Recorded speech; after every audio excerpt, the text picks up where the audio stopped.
2 साल पहले से हम लोगों ने स्टार्ट किया आपके स्कूल में काउंसलिंग देना। काउंसलिंग मैं क्यों दे रहा हूँ, ये एकदम पूरी तरह से मेरा अपना रीज़न है।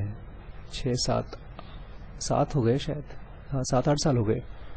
मेरी लाइफ बदली, पहले तो थोड़ी थोड़ी बदली, काफ़ी बदलना शुरू हुई। तो मुझे ऐसा लगा कि यार ये तो ऐसा है जैसे बहुत बड़ी डिस्कवरी हो गई, तो मुझे बताना है लोगों को। तो मैंने आसपास के लोगों को खूब बताना शुरू किया। कोई मेरी बात ही नहीं समझे। जैसे हम दुखी होते हैं तो हमको लगता है ना कि सबको अपनी बात बताते हैं, ऐसे ही होता है जब आप खुश होते हैं बहुत, तब भी आपको लगता है कि बता दें। लेकिन ये खाली खुशी नहीं थी कि गर्लफ्रेंड हो गई है मेरी, सुन लो, ऐसी खुशी नहीं थी। ये इंटेलिजेंस से डोमिनेटेड एक एक्सपीरियंस था, हैप्पी एक्सपीरियंस। इंटेलिजेंस से डोमिनेटेड का मतलब ये है कि कोई रास्ता दिखा मुझे, तो मैंने बताना शुरू किया। एक स्कूल में गया मैं, इलाहाबाद में था शायद, मैं पहले स्कूल में इलाहाबाद में गया था मैं। तो वहाँ पर मैंने एक छोटा सा प्रोग्राम किया, बच्चों को मैंने कुछ पढ़ाया वढ़ाया, मुझे बहुत अच्छा लगा, क्योंकि मैंने जो पढ़ाया वही सब चीज़ें थी जो मुझे हेल्प कर रही थी कि हमारा ब्रेन कैसे काम करता है, हमारा इमोशन कैसे काम करता है। उसके बाद फिर दूसरे स्कूल, फिर तीसरे स्कूल, मुझे पता ही नहीं चला कि मैं काउंसलिंग कर रहा हूँ। मैं तो खाली जा जाकर बच्चों से बात करता था, अपनी बातें बताता था। तो अभी रिसेंटली 2 साल पहले भी मैं डॉन बॉस्को जब गया था आपके स्कूल में, तो वहाँ फादर से मैंने ये कहा कि मुझे कुछ बच्चे चाहिए, मैं उनको हेल्प कर सकता हूँ। तो उन्होंने कहा ठीक है आप आ जाइए, उनको काउंसलर चाहिए था। फिर लास्ट ईयर सीबीएसई रिपोर्ट मांगती है 9th से और 11th से, 9th से और 10th से, सॉरी 9th एंड 10th, उनकी लाइफ स्किल कैसी है। मैं यूजुअली काफी जितने बच्चों को जानता हूँ उसके बारे में बनाया लाइफ स्किल रिपोर्ट, और उसके बाद फिर जो बाकी बच्चों को नहीं जानता था उन मॉनिटर की हेल्प ली, कुछ क्लास के बच्चों की हेल्प ली, उससे रिपोर्ट बना के दे दिया। इस साल जब दोबारा वही चीज आई तो मुझे लगा अरे ये झंझट खत्म नहीं हुई अभी तक, दोबारा देना पड़ेगा। तब मुझे मालूम पड़ा ये तो ऑफिशियल काम है स्कूलों का। सीबीएसई बोर्ड ने एक प्रॉपर काम बना रखा है कि बच्चों की लाइफ स्किल की ट्रेनिंग होनी चाहिए और उसकी इवैल्यूएशन होनी चाहिए। जब ये मुझे पता चला तो दोबारा मुझे बड़ी खुशी हुई कि ये तो वही चीज है जो हम लोग खोज रहे हैं। लाइफ स्किल क्या है? 10 लाइफ स्किल बताता है सीबीएसई, उसमें से 3 सबसे इंपॉर्टेंट बताता है। इसी 3 में बाकी भी निहित है, इन्वॉल्व है। सबसे पहला है थिंकिंग स्किल, क्या है? हमारी सोच पाने की एबिलिटी। दूसरा है सोशल स्किल, कि हम आसपास के लोगों से रिलेट कैसे कर पाते हैं। तीसरा है इमोशनल स्किल, कि हम भाव, हमारे फीलिंग्स कैसी हैं, स्ट्रेस को हम कैसे हैंडल कर पाते हैं। जैसे आप कहते हैं ना कि सावन के अंदर को सब जगह हरा हरा, सर आप तो आईएसएम पढ़ते हैं तो सबको आपको आईएसएम ही दिखाई देता है, तो मुझे इसमें आईएसएम दिखाई देना शुरू हो गया। थिंकिंग स्किल मतलब आदमी की आई सेंटर डेवलप्ड है कि नहीं। इमोशनल स्किल मतलब फीलिंग ई सेंटर डेवलप है कि नहीं। और सोशल मतलब आदमी रिलेट कैसे करता है। इसमें और भी गहराई भी है, बट मुझे बड़ी खुशी हुई।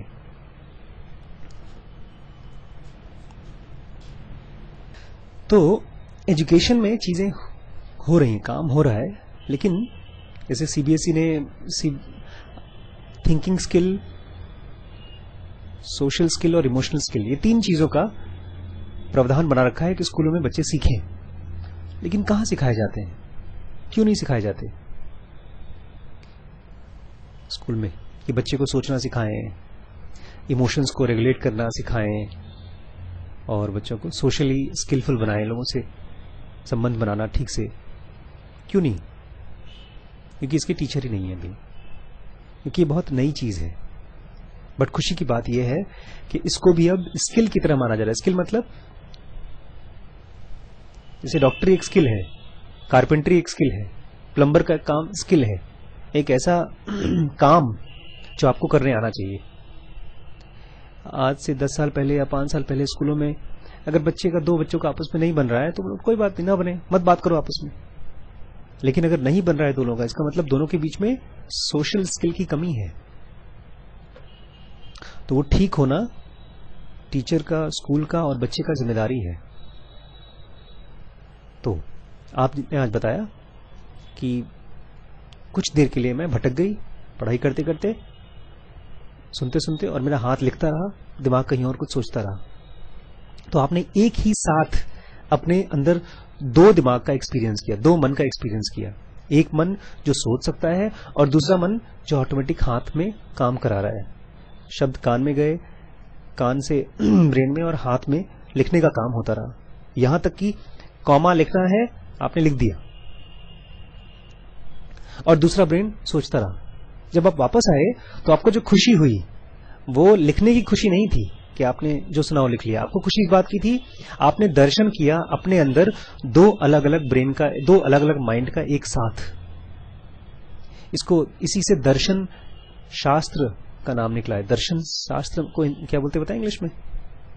फिलॉसफी। जो आपके ऋषि होते हैं, ऋषि का मतलब जानते हैं क्या होता है? ऋषि वर्ड सुना होगा, रस री से ऋषि, बड़ा मुश्किल सा होता है। ऋषि में ऐसा डंडा होता है, फिर अरे यार मुझे नहीं आ रहा है कैसे, हाँ कुछ चाइनीज लैंग्वेज की तरह, चाइनीज एक ही अक्षर है, चाइना से हमने लिया है, और वो री। ऋषि का मतलब जानते हैं क्या होता है? ऋषि जैसे दाढ़ी होती लंबी लंबी, ब्राह्मण टाइप के लोग होते हैं, कपड़े पहनते हैं, कभी पीला कभी सफेद। कोई ऋषि का नाम भी जानते हैं? काद दो होते हैं ऋषि, मुनि साथ में बोलते हैं। अष्टवक्र ऋषि हो सकते हैं, वशिष्ठ ऋषि हो सकते हैं, और आजकल मतलब आप इनको भी बोल सकते हैं, जीसस क्राइस्ट को भी ऋषि बोल सकते हैं लोग, उनको कुछ लोग भगवान बोलते हैं। कबीर ऋषि बोल सकते हैं, कबीर को लोग संत बोलते हैं। लेकिन ऋषि एक्चुअली क्या है? ध्यान से सुनिएगा, और मैं आप लोगों को एक नई बात बताऊंगा आज आपके बारे में।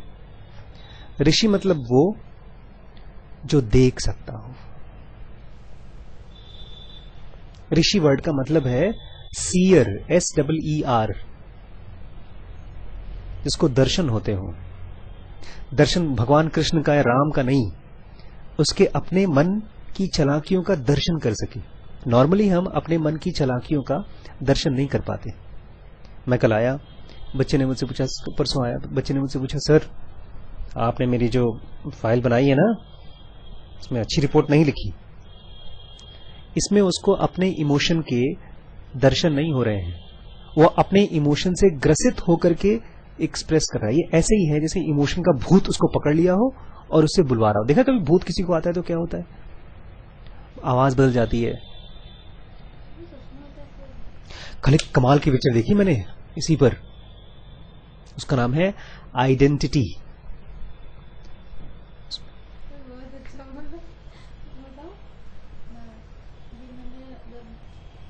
तो आइडेंटिटी नाम था इसका।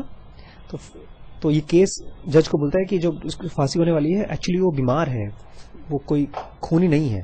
हालांकि उसने खून किया है, 6-7 लोगों को एक ही दिन में मार डाला है, लेकिन फिर भी उसको बोला कि वो खूनी नहीं है, वो बीमार है। तो जज बोलता है पागल हो गए, और 6 लोगों को मार करके बीमार है? तो बोलता है आप उसको बुलाइए, बात करिए। उसको बुलाया गया तो मोटा सा एकदम आदमी था, टकला मोटा सा। जब वो बात कर रहा था, बात जिस पर कर रहा था, बीच बीच में उसकी शक्ल दिखाते हैं कि एकदम यंग। कौन सा आदमी था वो? ड्राइवर था।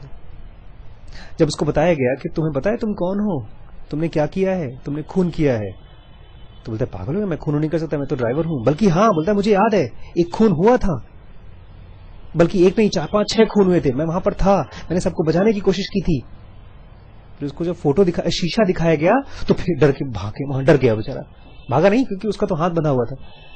तो किसकी शक्ल है ये, क्या कर रहे हो तुम लोग? तब शीशे में देखा तो सचमुच उसकी शक्ल। He could not remember himself ageing beyond that time. तो जज को फिर फाइनली बिलीव हो गया कि वो लेकिन इसी बीच एक और प्रॉब्लम हो गई उसको। डिसोसिएटिव डिसऑर्डर में क्या होता है, एक एक बंदे को लेकर के आप उसकी जिंदगी जीना शुरू कर देते हैं मेमोरी में। तो जो प्रोस्टिट्यूट थी वो लास्ट सर्वाइवर थी वहां पर, जो खून हुआ था। तो ये अपने आप को सर्वाइवर की तरह इमेजिन करना शुरू कर देता है कि मैं बच गई, मैं भाग गई वहां से। वो है कहां? बैठा हुआ है कुर्सी पर कोर्ट में, उसको ले जा रहे हैं मेंटल हॉस्पिटल भर्ती करने के लिए, लेकिन इमेजिन कर रहा है कि मैं अब छूट गया हूं, अब मैं अपने आराम से अकेले रह रहा हूं। लेकिन लास्ट में जब वो जा रहा था तो डॉक्टर ने भी सोचा चलो मरीज ही तो है बेचारा, तो बीच का जो जाली था वो दरवाजा खोल दिया। तब तक से उधर उसको मेमोरी में आया कि वो अपने घर से बाहर निकली है लड़की और पेड़ के नीचे कुछ खोद रही है, देख रही है। तब तक से वो एक और बंदा आ गया उसको खून करने के लिए, एक बच्चा, वही वाला। एक फैमिली थी ना उसमें, एक हस्बैंड वाइफ और एक छोटा बच्चा था। तो वो आया और उसने उसको मारने की कोशिश की, बल्कि इसको नहीं मारने की कोशिश की, ये वो बच्चा बन के डॉक्टर को उसने मार दिया। डिसोसिएटिव डिसऑर्डर में आपको पता ही नहीं चलता है कि आप कौन सी दुनिया में हैं, आपको नहीं मालूम पड़ता कि आसपास दीवार है। मेरे सामने अगर आप बैठी हैं, आप नंदिनी हैं, लेकिन अगर मैंने डिसोसिएटिव डिसऑर्डर में हूं और मैं कोई और कहानी जी रहा हूं तो मुझे लगेगा कि कोई क्रिमिनल है और मैं आपको चक्कू से मार दूंगा। याद है हम लोगों ने पढ़ा था एक हैबिट, पावर ऑफ हैबिट में, एक बंदे ने अपनी वाइफ को ही मार डाला सोते सोते में। तो ये जो है इसको बोलते हैं डिसोसिएटिव डिसऑर्डर, कुछ लोग इसको भूत प्रेत बोल सकते हैं। बट ये तो एक्सट्रीम केस है जिसमें कि हम पागल हो जाते हैं। बट जो माइल्ड केस है, माइल्ड फॉर्म में हम सभी पागल होते हैं, क्योंकि हम अपना पागलपन देख ही नहीं पाते। अगर मेरे बारे में किसी किताब में या किसी बंदे ने कुछ कहा है तो उसमें दो चीजें हैं, या तो वो सच है या तो उस बंदे का मेरे बारे में ओपिनियन है। अगर किसी का मेरे बारे में ओपिनियन है तब भी मुझे रोष नहीं आना चाहिए। क्यों? ये तो उसका ओपिनियन है भाई। ओपिनियन कपड़े की तरह होता है, कुछ भी बोल सकता है आदमी, आज अच्छा है कल बुरा है। और अगर ये सच है तो क्रोध आना ही नहीं चाहिए, क्योंकि जो सच है उसमें क्रोध कहेगा। लेकिन फिर भी जब हमारे बारे में कोई बुरा बोलता है, टीचर खराब बोलती है, या हम कपड़े पहन के कहीं जा रहे हैं, अचानक पता चला हमारे कपड़े पे गंदगी पड़ी हुई है, तो अचानक हमारा आई सेंटर से हटकर दिमाग कहां चला जाता है? ई सेंटर में। और इस ई सेंटर का दर्शन हमको नहीं होता, इसका खाली एक्सपीरियंस होता है। दर्शन में और एक्सपीरियंस में क्या फर्क है? कोई भी चीज का एक्सपीरियंस और उसको देख पाना, इन दोनों में क्या डिफरेंस है? वही जो आपको एक्सपीरियंस हुआ, दर्शन था।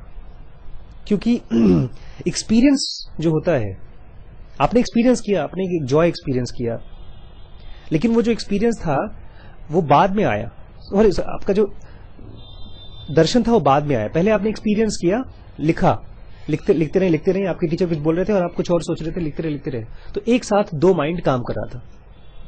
लेकिन उसके बाद जब आप होश में आए तब आपने देखा, अरे ये तो मैंने लिख दिया, और बिना सोचे समझे लिखा, और फिर भी सही लिखा। तो आपको दर्शन हुए दो चीजों के, दो दिमाग के, एक जो ऑटोमेटिक दिमाग है और दूसरा जो कुछ और सोच रहा था। इन दोनों का एक साथ दर्शन कर पाना एक छोटा सा दर्शन है। दर्शन मतलब दूरदर्शन वाला दर्शन नहीं। हम किसी के दर्शन करते हैं, गुरु जी के दर्शन कर लो, उसका भी कीमत इसीलिए है बिकॉज जब आप किसी को देखते हैं यू गेट एनलाइटेंड, आपको अंदर में इंसाइट आती है। आज एक मैंने एक कोर्स के बारे में पढ़ा, गूगल लॉन्च कर रहा है, उसको देखते ही मैं खुश हो गया, मैंने उसमें फटाफट एनरोल कर लिया। खुशी कहां से आई? क्योंकि कहीं ना कहीं अभी तो मैंने कोर्स किया ही नहीं, ढेर सारे कोर्सों के बारे में हम सुनते हैं, लेकिन कोई ना कोई चीज दिखी हो मुझे, जो चीज मैं समझ नहीं पा रहा हूं लेकिन मुझे दिख गई, जिसको हम बोलते हैं मुझे समझ में नहीं आ रहा है कि मुझे मालूम है। But Darshan is something that gives you long term vision, long term hope. इसीलिए जो लोग दर्शन के पीछे भागते हैं कि मुझे दर्शन चाहिए लाइफ में, उनको ऋषि बोला जाता है, या जो लोग देख पाते हैं उनको ऋषि बोलते हैं। उनके लिए 24 घंटे उनकी लाइफ का कुछ नहीं कर रहे हैं, तब भी एक्सपेरिमेंट है, लैब चल रहा है उनके दिमाग के अंदर। हम लोग पता है मान लो पेंटिंग करते हैं, पेंटिंग करके फेंक दिया, दूसरा पेंटिंग किया फेंक दिया, तीसरा पेंटिंग किया फेंक दिया, देखा ही नहीं दोबारा। एक ये लाइफ है, और दूसरी लाइफ है कि कुछ बनाया, उस पर देखा, कैसा लग रहा है, दो चार लोगों को और दिखाया, अगर वो अच्छा लगा तो उसको सेव किया, खराब लगा तो उसको और ठीक किया। ये दूसरा तरीका है। लेकिन हम अक्सर अपने दिमाग के साथ पहले वाले तरीके से काम करते हैं। हमारे मन में जो चलता है उसको आया फेंक दिया, आया फेंक दिया, उसको कभी रिवाइंड करके ऑब्जर्व नहीं करते कि ये क्या था, ऐसा क्यों था, और उसमें क्या इटिरेशन कर सकते हैं। एक नया वर्ड है इटिरेशन, लिख सकते हैं, सुन सकते हैं, मतलब बता सकते हैं इसका मतलब। इटिरेशन, ITIRATION, इटिरेशन, बोलिए। इटिरेशन कभी सुना है पहले? क्या होता है? रिपीटेशन या तो लूप, लेकिन थोड़ा सा चेंज है। रिपीटेशन से थोड़ा सा चेंज है इटिरेशन में, इरिटेशन नहीं, इटिरेशन। भैया ने बोला इटिरेशन का मतलब है कोई भी चीज बार बार होना, रिपीट होना। रिपीट होना हाँ ठीक है, लेकिन थोड़े से बदलाव के साथ, थोड़ा सा चेंज। आप सब्जी बना रहे हैं और सब्जी बनाने में आपने तेल डाला और उसके बाद उसमें आलू डाल दिया, तब तक ध्यान आया अरे मैंने तो हल्दी डाला ही नहीं था, तो बाद में हल्दी डाल दिया ऊपर से। दोबारा जब सब्जी बनाएंगे तो थोड़ा सा चेंज किया आपने, हल्दी को बाद में डालने के पहले आपने पहले डाल दिया। तो it is an iteration in the process. तो आपने दिमाग में आया कि जो मेरे सामने लड़का बैठा है ना ये बहुत दुष्ट है, ये एक थॉट आया आपके दिमाग में, या एक टीचर जो है ये बहुत खराब है, ये एक थॉट आया। इस थॉट को जरा सा अगर इटिरेट करें, खराब तो है लेकिन थोड़ा ही खराब है, ज्यादा क्यों खराब है, या खराब तो है लेकिन इससे भी खराब लोग होते हैं दुनिया में। थॉट वही है कि मेरे सामने जो बैठा है बंदा या टीचर वो खराब है, लेकिन मैंने थोड़ा सा चेंज कर दिया उस थॉट को। खराब है लेकिन इससे भी खराब लोग हैं, खराब है लेकिन यार थोड़ी बहुत अच्छाइयां भी हैं इसके अंदर। तो एक थॉट को चेंज कर पाना ये कब आता है? जब आप उस थॉट के भूत में सवार ना हो। ये दुष्ट है, ये तो इसको तो मर जाना चाहिए। दोबारा आपने उसको देखा बंदे को, दोबारा आपको वही थॉट आ रहा है और इस बार और बुरा। ये होता है बिकॉज ऑफ इसमें ये रिपीटेशन है। रिपीटेशन में वही थॉट और स्ट्रांग और स्ट्रांग और स्ट्रांग होते जाता है, एक आइडिया और स्ट्रांग होते जाता है। अगर नेगेटिव है तो और नेगेटिव और नेगेटिव और नेगेटिव, पॉजिटिव है तो और पॉजिटिव। ये तो दोस्त हैं, नहीं हमारे गहरे दोस्त हैं, अरे ये तो भगवान है, ये तो महापुरुष है। नहीं वो पिक्चर में देखा है, आप तो पुरुष ही नहीं है। तो बोलते हैं अरे नहीं मैं मतलब मेरा महापुरुष है। ऐसे करते हैं लोग। हमारे यहाँ पिछले 7-8 साल पहले हमने एक स्कूल चालू किया था। उसके पहले स्कूल चालू होने से पहले एक फ्रेंड है, जान पहचान के मित्र है हमारा, उनका नाम है आकाश। बड़ी अच्छी दोस्ती है मेरी उनसे, और वो भजन वजन बहुत अच्छा गाते हैं और मेडिटेशन वो 2-2 घंटे 3-3 घंटे करते हैं। जब उनसे मिला तो मैं बहुत इंप्रेस हो गया कि 2-2 घंटे के लिए कोई आदमी मेडिटेशन कर सके। और कृष्ण भगवान की तरह बांसुरी बहुत बजाते हैं, वो बैठे रहेंगे बजाते रहेंगे। तो उनकी बातों से इंप्रेस होकर के मैं, आनंद जी, आदित्य जी और 4-5 लोगों का ग्रुप इंस्पायर होकर के हम सब क्रांति करना चाहते थे दुनिया में। तो हम सब ने मैंने डॉक्टरी छोड़ दिया, आनंद जी ने अपनी पढ़ाई छोड़ दी, हम सब मिलकर के एक स्कूल खोला हमने। और जब उनसे हम लोगों की कोई प्रॉब्लम होती थी तो उनसे शेयर करते थे, तो वो हम लोगों को कृष्ण और अर्जुन की तरह, वो कृष्ण बन जाते थे, हम अर्जुन की तरह उनसे बातें सुनते थे। और वो बोलते ही थे तुम्हारा जन्म और मेरा जन्म किसी खास पर्पज के लिए हुआ है, तुम मेरे सैनिक हो, मैं तुम्हारा गुरु। चलता रहा ये सिलसिला गुरु और शिष्य का। 2 साल बाद सारे शिष्य भाग गए वहां से, इंक्लूडिंग माई सेल्फ। मतलब भागे इन द सेंस, अब पहले हम लोगों को लगता था कि वो दोस्त हैं, ध्यानी हैं, ज्ञानी हैं और शायद कृष्ण के अवतार ही हैं। ये है रिपीटेशन ऑफ अ थॉट। और इटिरेशन क्या होता है? किसी थॉट को थोड़ा सा चेंज कर पाना। लेकिन आप कब अपने थॉट्स को इटरेट कर पाएंगे, कब चेंज कर पाएंगे थोड़ा बहुत? जब उसको देख पाए, जब उस पर थोड़ा बहुत कंट्रोल हो। अब जैसे इसको देख करके अनितेंद्र को बड़ी गुस्सा आई होगी कि मैंने उसके बारे में क्या क्या लिखा है। और एक प्रॉब्लम ये है, पता है, आप अपने बारे में जो विचार हैं आपके अपने भी फिक्स्ड हैं, इसीलिए आप स्ट्रगल कर रहे हैं। जैसे अगर अनितेंद्र के बारे में मैंने कुछ लिखा तो अनितेंद्र को भी उसको लिखने से गुस्सा आएगा। क्यों? क्योंकि वो विचार उसका भी अपने बारे में फिक्स्ड, उसको बदल नहीं पा रहा है बेचारा। दो कॉमन प्रॉब्लम है उसकी बेचारे की, एक तो गर्लफ्रेंड की और दूसरी पापा मम्मी की। यूजुअली सारे सवालों में उसका यही छुपा होता है। ये कहां से आ रहा है? उसके अपने आइडियाज फिक्स्ड हैं अपने पेरेंट्स के बारे में और अपने रिलेशनशिप, सेक्सुअल चीजों के बारे में। एक तो ये चीज उसके बारे में दिमाग फिक्स्ड है, जो कॉमनली बहुत से लोगों के दिमाग में है कि सेक्सुअल अर्ज या सेक्स बड़ी गंदी चीज है। और दूसरा इसका उल्टा है, जो भी इसी से निकल के आता है कि सेक्स बहुत अच्छी चीज है। सेक्स क्या है, अच्छी है कि गंदी है? सर कौन सी बात कर रहे हैं आप? किसको लग रहा है कि बात नहीं करनी चाहिए सर? ये सब तो काले राज हैं जिंदगी के। बेडरूम में लाइट ऑफ करके ही इसके बारे में बात किया जाता है। नहीं, देख रहे हैं, इस टॉपिक के ऊपर बात करते ही हम लोग का दिमाग थोड़ा सा चौकन्ना हो गया। जो चौकन्ना होना है ये हमको दर्शन नहीं करने देता। चौकन्ने कब हो जाते हैं? जब हम इमोशन में आते हैं। सेक्स क्या है? सेक्स एक प्रोसीजर है जिसमें बच्चे पैदा होते हैं। सेक्स अच्छा है कि खराब है? भाई सांस क्या है? सांस लेना एक प्रोसीजर है जिसके जरिए हवा बॉडी में जाती है और निकलती है। सांस कितनी महान चीज है, कितनी गंदी चीज है सांस लेना। सबके सामने सांस मत लिया करिए। अरे सब लोग देख लेंगे तो क्या कहेंगे। ऐसे ही हम लोग सेक्स के बारे में सोचते हैं। आदमी इसलिए विकृत हो गया है। बाकी जानवरों के लिए, जानवर सोचते नहीं किसके सामने सेक्स करना है नहीं करना है।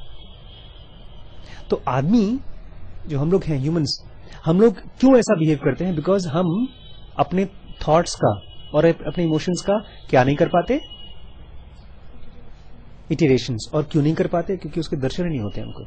आज आपको दर्शन हुए अपने थॉट्स का या अपने एक्शंस का, और इसीलिए वो बदल भी पाए। आप करना चाहते हैं, बहुत दिन से पढ़ना चाहते हैं, लेकिन आप फंसे थे अपने इमोशंस में। वो जब गर्दन खुली थोड़ी देर के लिए तो आपने अपना जोर लगा दिया, आपने अपने घोड़े को दौड़ा लिया। अब तक आपका घोड़ा बेचारा गड्ढे में नीचे गिरा जा रहा है। तब तक से आपका लगाम हाथ में आ गई और आपने उसको थोड़ी देर के लिए चला लिया अपने हिसाब से। तो जो लगाम हाथ में आना है वो क्या है और कैसे हम उस लगाम को अपने हाथ में ले आए? By observation. एंड ऑब्जर्वेशन का सबसे अच्छा तरीका है लिखना। और सबसे अच्छा साथी कौन है ऑब्जर्वेशन का? सांस। किसी भी समय आप बैठे हैं, परेशान हैं, अचानक से किवाड़ खोलिए और अंदर से। आज मैं सोच रहा था जब हम सांस लेते हैं तो कितना स्मूथ प्रोसेस है सांस लेने का। देखिए कोई रुकावट नहीं है। वहीं पर जो खाना खाते हैं उसमें कितने वो हैं, स्पीड ब्रेकर हैं। पहले तो मुंह में उसको चबाइए, उसके बाद खाना खाते समय, आज मैंने सूखा खाना खा लिया तो गले में अटक गया। बीच में स्वाद अलग लगाते हैं, but breathing is such a smooth process. अंदर जाता है, बाहर आता है। इसको अगर हम लोग ऑब्जर्व करना शुरू करेंगे ब्रेथ को, तो आप देखेंगे आपका जो ऑब्जर्वेशन आपके थॉट्स और इमोशंस का है वो भी बढ़ जाएगा। विश्वामित्र के बारे में नाम सुना है? आपने सुना है विश्वामित्र? नहीं?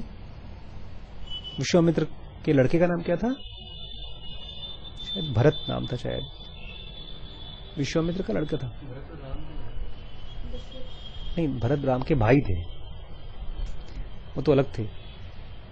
एक जिसके नाम से भारत नाम पड़ा है, एक राजा थे भारत, भरतहरि, शायद उनके डैडी थे विश्वामित्र। विश्वामित्र बहुत बड़े राजा थे, बेसिकली बहुत पावरफुल राजा थे। एक दिन उन्होंने देखा वशिष्ठ के आश्रम में वो बैठी है एक गाय। उस गाय का नाम जानते हैं क्या था? कामधेनु। एक ऐसी गाय जो आपकी इच्छाएं पूरी कर सकती है। राजा आए अपनी सेना के साथ उसके आश्रम में, सारे सैकड़ों लोगों के लिए खाना उनकी गाय ने बना दिया। गाय के दिखाते हैं जादू से बन गया। उनको लगा आपके छोटे से आश्रम में इतना खाना कैसे आया? बोलते हैं उसकी प्रॉब्लम नहीं है, वो मेरे पास ऑटोमेटिक मशीन है, उसका नाम है कामधेनु गाय।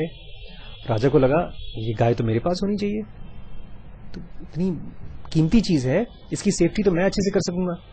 ये ऋषि मुनि तो चुरा के ले जाए कोई इससे, तो उन्होंने कहा ये गाय मुझे दे दीजिए। बोलते हैं ये गाय खाली उसको मिलती है जो लोग ऋषि होते हैं, और खासतौर से ब्रह्म ऋषि होते हैं। उनको लगा ये क्या है, वॉर कर दिया उसने, लड़ाई करना शुरू कर दिया। लेकिन इनके पास तो ऑटोमेटिक मशीन थी, कामधेनु कुछ भी कर सकती थी। उसने ढेर सारी सेना पैदा कर दी, और बेचारे विश्वामित्र हार गए। उनका और ईगो को ठेस पहुंची बाहुबली की तरह। उन्होंने कसम खाई कि मैं छोड़ूंगा नहीं। बोलते मैं ऋषि बन के रहूंगा, और गए तपस्या करने के लिए। तपस्या करने से उनको कोई ऋषि मान ही नहीं रहा है कि जो घमंड में तपस्या कर रहा है वो तपस्या क्या कर रहा है, वो तो इमोशन में है, ई सेंटर में है, उसको क्या दिखेगा।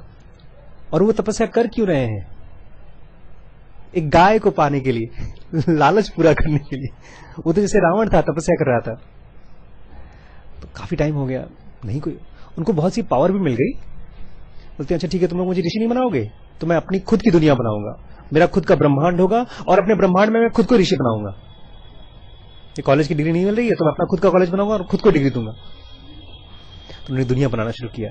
तब कहानी यह है कि देवता लोग आए, ब्रह्मा जी आए, बोलते नहीं नहीं प्लीज प्लीज ऐसा मत करिए, ऐसे तो बिगड़ जाएगा। पहले से 3 दुनिया है, एक मॉलिक्यूलर वर्ल्ड है, इलेक्ट्रॉनिक वर्ल्ड है, और आप एक और बनाएंगे सब कंफ्यूजन हो जाएगा, हमारा सॉफ्टवेयर बिगड़ जाएगा, प्लीज मत बनाइए। लेकिन तब तक उन्होंने आदमी का सर बना दिया था, कहते हैं, और बनाने वाले थे बाकी। तो उन्होंने कहा ठीक है उसको फ्रूट बना देंगे, फ्रूट, ताकि अगली बार से कभी किसी को बलि चढ़ाना हो तो आदमी को मारने के बजाय खाली उस फ्रूट को तोड़ दे तो बलि मान ली जाएगी। उसमें से पानी भी निकलता है फच करके, क्या है, नारियल। नारियल। उसके बाद फिर लेकिन चाहिए था, वो ब्रह्म ऋषि बनना था और कामधेनु चाहिए थी उनको। फिर वो एक त्रिशंकु नाम का एक कोई सज्जन था, उसका भी वो भी इन्हीं की तरह था। बोलता है मुझे राजा साहब आप तो बहुत पावरफुल हैं, मुझे स्वर्ग में भेजिए जिंदा जिंदा, बिना मरे, मतलब बॉडी के साथ मुझे स्वर्ग जाना है, फिजिकल बॉडी के साथ मॉलिक्यूलर वर्ल्ड में जाना है। पॉसिबल है? क्यों? रूल्स नहीं अलाउ करते भाई, नेचर के रूल्स बड़े स्ट्रिक्ट हैं, डॉन बॉस्को की तरह नहीं है। अच्छा ठीक है चलो री एग्जाम दोगे तो पास कर देंगे, ऐसा नहीं है। तो उसको उन्होंने तपस्या करके ऊपर स्वर्ग में भेजना शुरू किया, उधर से स्वर्ग में भेजना शुरू किया, ऊपर से देवता लोग उसको वापस नीचे भेज रहे हैं, ऊपर नीचे, और बीच में अटक गया। तब से कहानी है, कोई भी अगर बीच में कहीं अटकता है तो उसको बोलते हैं तुम त्रिशंकु हो क्या जी, बीच में अटके हो। कहते हैं आज तक वो अटका है बीच में, पता नहीं कौन है। खैर उनको बहुत गुस्सा आया। एक दिन वो गए, उन्होंने कहा अब मैं वशिष्ठ को सबक सिखाऊंगा।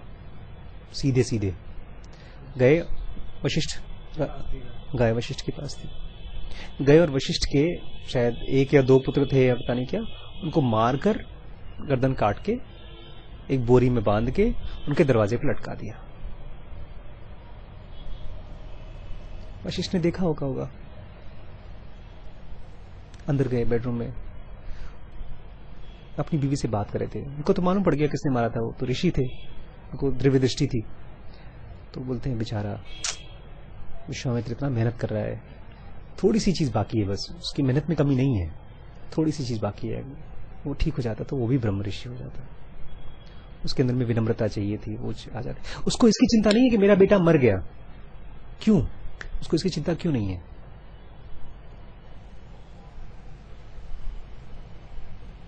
लापरवाह बाप था। नहीं, वशिष्ठ को इसकी चिंता क्यों नहीं है कि मेरा बेटा मर गया? वशिष्ठ को चिंता थी विश्वामित्र की, बिकॉज ही कुड सी। मतलब एक चीज समझिए, उसको ध्यान से समझिएगा। हम जब डेथ के एक्सपीरियंस को कॉन्शियसली नहीं करते हैं तो हमारे लिए खाली एक ही सच है, और वो है हमारी बॉडी, फिजिकल बॉडी। इसलिए अगर बॉडी को जरा सा भी चोट पहुंचती है तो हम हाहाकार मचा देते हैं, डरते हैं, परेशान होते हैं। लेकिन जिसने मॉलिक्यूलर बॉडी जिया है और फिजिकल बॉडी भी जिया है, मॉलिक्यूलर बॉडी भी कंट्रोल कर सकता है, फिजिकल भी कंट्रोल कर सकता है, उसके लिए दोनों ही एक ऑर्गन है, एक कपड़े की तरह है। ठीक है, बेटा मर गया, बेटे का खाली कपड़ा ही तो फटा है, दूसरा कपड़ा पहन लेगा वो। ये वो जानता है, वशिष्ठ जानते थे ये चीज को, इसीलिए उनके मन में डर नहीं आया। लेकिन विश्वामित्र के बारे में चिंतित क्यों हो रहे थे? बिकॉज विश्वामित्र परेशान थे। कहते हैं पाप में और गुनाह में, दोनों में ज्यादा खतरनाक कौन सा है? पाप और गुनाह होता क्या है? दोनों में डिफरेंस क्या है? कोई एग्जाम्पल है? गुनाह और पाप, क्राइम एंड, पाप को क्या बोलेंगे? सिन। क्राइम एंड सिन। किसी को चोरी करना क्राइम है कि सिन है? चोरी करना क्राइम है। तो पाप क्या है? संतोषी मैया के जिसने चोरी की, नहीं, चोरी पाप है कि क्राइम है? क्राइम है। तो पाप क्या है? पाप का एक अलग एग्जांपल दीजिए पाप का। जो गलती अनजाने में हो जाए। और कुछ एग्जांपल दीजिए जो पाप का आपने कभी सुना नहीं है। तुम तो पापी हो। पापी किसको बोलते हैं? ये आप लोगों को पता नहीं है डिफरेंस दोनों के बीच में? बिना स्नान करे पूजा करना, हाँ, या बोलते हैं ना नॉनवेज खाना, मंगलवार को नॉनवेज खा लेना, ये छोटी छोटी चीजों के लिए। और हम लोग को पता है नौटंकी चल रही है सब। कुछ फर्क पड़ता है इससे? तो क्यों इतना नौटंकी होती है? पाप।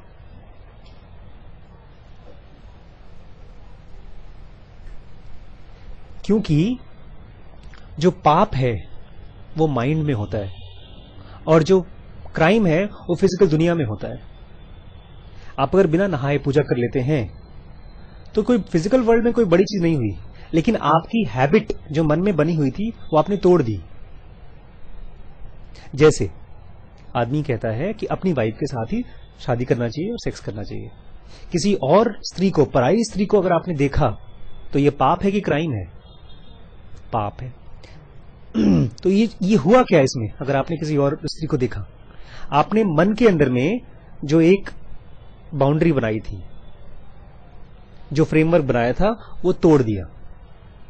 अब आपका मन एक घोड़े की तरह, बिना लगाम वाला घोड़ा कहीं पर भी भागेगा। तो माना यह जाता है जो आदमी संयमित है, जो नियमित तरीके से काम करता है, जो गलत चीज से बचता है, उसका दिमाग कंट्रोल्ड है और उसके लिए पॉसिबिलिटी है कि वो मॉलिक्यूलर वर्ल्ड में जा सकता है, उसको डेथ पर विजय पा सकता है। लेकिन बेचारे जो खून कर रहे हैं वो तो बहुत दूर है। वो तो मन फन के बारे में कुछ सोचते नहीं है। वो तो बहुत ग्रॉस लेवल पे है। ग्रॉस समझते हैं? एक स्कूल, मान लीजिए आपके स्कूल में 2 बच्चे हैं, एक को 100 में से 90 मिला और एक को 100 में से 10 मिला, और लास्ट एग्जाम में जो 100 में से 90 मिला उसको मिले थे 95, और जिसको 10 मिला था उसको मिला था लेट्स से 5 या 6 या 7। तो कौन ज्यादा दुखी होगा? क्यों? क्योंकि उसके माइंड में चीजें डिस्टर्ब हो रही हैं। लेकिन ये जो बेचारा फेल ही हो रहा है, उसको लगता है क्या फर्क पड़ता है, सर तो बेवकूफ ही है, हमेशा ही फेल करते रहते हैं, कुछ आता जाता तो है नहीं, पढ़ाते तो नहीं कायदे से है नहीं। He is very grossly distracted. तो जो क्राइम है, जो लोग क्राइम करते हैं, दे आर ग्रॉसली डिस्ट्रैक्टेड। इसलिए ये लोग साइकेट्रिक पेशेंट बन जाते हैं। उनके ब्रेन में न्यूरॉन्स ही टूट जाते हैं। इसलिए उनसे उम्मीद नहीं मत करिए कि वो ऋषि बनेंगे। हालांकि उसमें से भी लोग बन जाते हैं। कोई एग्जाम्पल है जो अंगुलीमार, वाल्मीकि। लेकिन कब बनते हैं? जब आदमी अपने दिमाग को ऑब्जर्व करना शुरू करता है। वाल्मीकि ने पता है कैसे अपने आप को ऑब्जर्व करना शुरू किया? उन्होंने राम राम जब वर्ड बोलना शुरू किया, मरा मरा वर्ड बोलना शुरू किया, तो उस वर्ड को देखते गए, देखते रहे, कॉन्सेंट्रेट करने की कोशिश करे, फिर बीच में ड्रिफ्ट हो जाए, फिर वापस आए, फिर ड्रिफ्ट हो जाए, फिर वापस आए। एक थॉट को, एक चीज को ऑब्जर्व करते करते आपके दिमाग में संयम आना शुरू हो जाता है। फिर आप कितने भी बुरे क्राइमिस्ट हो या पापी हो, आप लाइन पे आ सकते हैं। और ऐसा क्यों है कि पापी लोग भी ठीक हो सकते हैं? ऐसा क्यों है? याद है परसों हमने क्या डिस्कस किया था? हम सब एक्चुअली हैं क्या?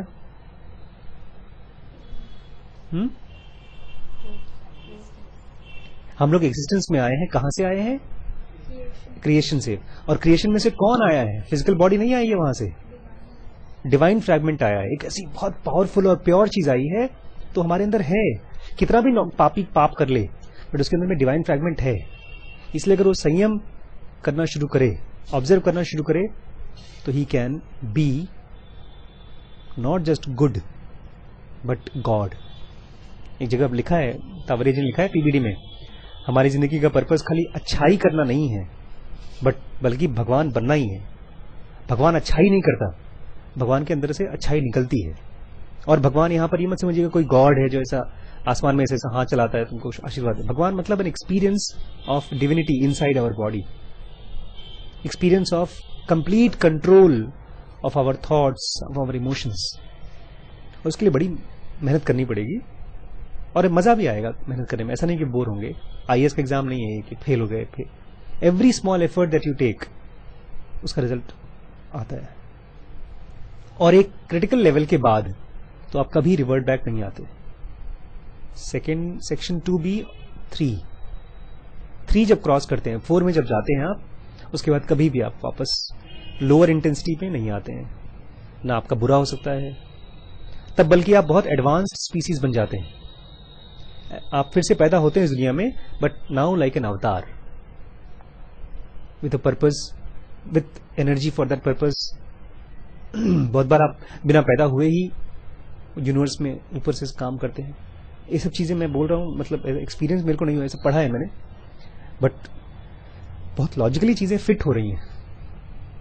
और मैं जब उस पर काम कर रहा हूं रोज रोज, तो मुझे दिखाई दे रहा है कि मेरा जो इमोशन था, डिस्टर्ब करता था, लेकिन अब मैं उसके ऊपर काम कर रहा हूं, तो जो एनर्जी बच रही है उसका क्या यूज है और आगे कहां जाएंगे, एक दिशा दिखाई दे रही है। ऐसा नहीं है कि खाली रुपया पैसा कमाया, एंजॉय कर लिया, फिर मर गए, ऐसा नहीं है। ये बॉडी का और माइंड का एक पर्पस है। जब तक उसको पर्पस नहीं मालूम पड़ता, तब तक वो बेचारा परेशान रहता है। इसीलिए आप लोगों ने कभी अगर 2 सेकंड के लिए भी अपने मन को देखा हो या सांस को देखा हो, तो आप हमारे मिनी ऋषि कहलाए जा सकते हैं आप लोग। हाँ, इसलिए नहीं क्योंकि आप बहुत महान दाढ़ी वाड़ी बढ़ गई, ऐसा नहीं, but you are able to realise the importance of observation. Observation is the most important activity that brain can engage into. It is much more than learning thoughts.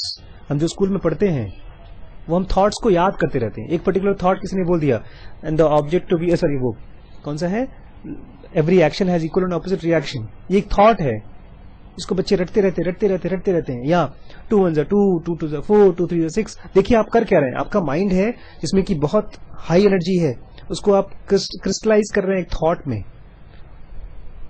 Thought को बार बार रिपीट कर रहे हैं।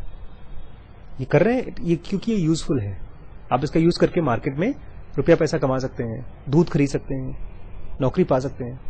लेकिन अल्टीमेटली ये जो mind था उसका purpose खाली इतना नहीं था। उसका पर्पस ये जो लाइट है उसको क्रिस्टलाइज करने के बजाय उसको यूज करना किसी हायर सेंटर को डेवलप करने के लिए। वो स्कूल में पता ही नहीं बेचारे बच्चों को, टीचर को भी नहीं पता, सीबीएसई बोर्ड को नहीं पता। क्योंकि जब आप देखेंगे ना ये सब लाइफ स्किल डेवलपमेंट की बात जो प्रोग्राम हो रही है, वो बहुत हाई पर्पस को डिफाइन नहीं करता। ठीक है, पैचअप का काम कर रहा है। सोचना सीख लें आप अच्छे से, और आसपास के लोगों से ठीक ठाक रहें, इसलिए डिफाइन किया है। But I am really happy that ज़नोगा को जब मैंने प्रैक्टिस करना शुरू किया तो ये तीनों चीजें अपने आप होना शुरू हो गई। लाइफ स्किल में थॉट भी, हम क्रिएटिव थॉट्स आना शुरू हो गए, सोशली मैं लोगों से रिलेट भी कर पा रहा हूं। पता है, जब मेरी शादी हुई उसके पहले मैं अपने आप को बहुत अच्छा लड़का मानता था। कि कोई भी लड़की मुझसे शादी करने के लिए मरी रहेगी, और कोई भी लड़की मेरे साथ शादी कर लेगी और हमेशा खुश रहेगी। फिर मेरा अफेयर हुआ, मेरी हालत एक नॉर्मल बॉयफ्रेंड जैसी हो गई। रोने वाला बॉयफ्रेंड, परेशान बॉयफ्रेंड। पता है, बॉयफ्रेंड गर्लफ्रेंड बहुत अच्छा रिलेशनशिप नहीं होता।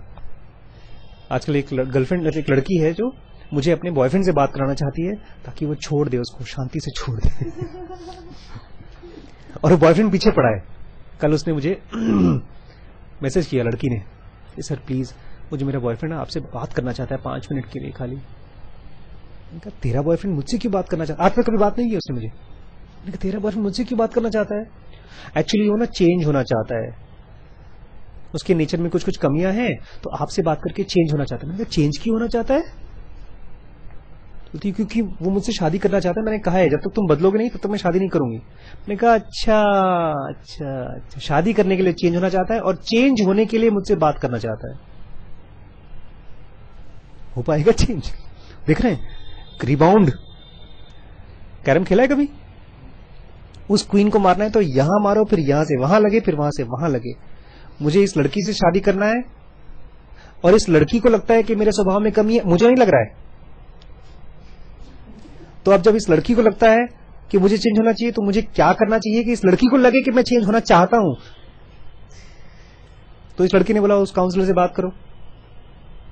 तो जब टॉम टॉम टॉम होगा तो आपको लगता है स्ट्राइकर जाएगा। चेंज कब आता है? When the object to be achieved is sufficiently valued. जिस समय आपको चेंज चाहिए उस समय चेंज आ सकता है, उसी मोमेंट पे। लेकिन change has to be seen, you have to see, you have to be able to see कि यार ये चीज मेरे अंदर में ना, अरे यार ये तो नकली है। ये देख रहे हैं आप, ऊपर लगा हुआ है, ऊपर उसके बगल बगल में 2 वो लगे थे सपोर्ट, वो एक दिन नीचे गिर गया। एक देखा तो जुड़ नहीं सकता, तो मैंने उसको जोड़ने की कोशिश की लेकिन कुछ फायदा नहीं हुआ, तो मैंने दूसरा गिरा, उसको भी जोड़, हाँ ये ऐसा देखिए ऐसा। तो ये मालूम पड़ा मुझे फालतू का है, निकाल के फेंक दिया। ऐसे जब आपको मालूम पड़ता है ना, ये मेरे ब्रेन में ये वाला इमोशन तो यूजलेस है, तो वो डिलीट हो जाता है अपने आप। अगर डिलीट नहीं हो रहा है, इसका मतलब अभी भी मुझे गहराई में उसको यूज लग रहा है। So if you observe, change starts happening.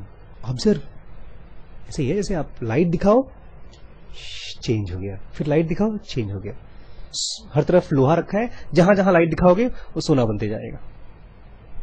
But दिखाना है लाइट आपको, क्योंकि पीबीडी कहती है, if you would, if you could he would. अगर आप नहीं करेंगे तो वो भी नहीं करेगा, आप चाहेंगे तो वो करेगा। बट हर छोटी छोटी चीज को हम ये भी कहते हैं, अरे भगवान एक बार में सब झंझट खत्म करे ना सब। क्यों नहीं होगा ऐसा? क्योंकि बेटा भगवान और कोई है नहीं, तुम अपने को ही ठीक करना है। तुम्हारे अंदर ही डिवाइन फ्रैगमेंट है जिसको ठीक करना है, खुद को ही। और इसी गेम को बोलते हैं, ये गेम है माया जिसको बोलते हैं हम लोग। सोल अपने आप को आदमी बनाती है, फिर आदमी से सोल बनाती है। कितनी बेवकूफी भरी बात है, लेकिन यही गेम है जो हम जी रहे हैं अभी। क्वेश्चन तो नहीं है आज हम लोग कहाँ चालू किया आज।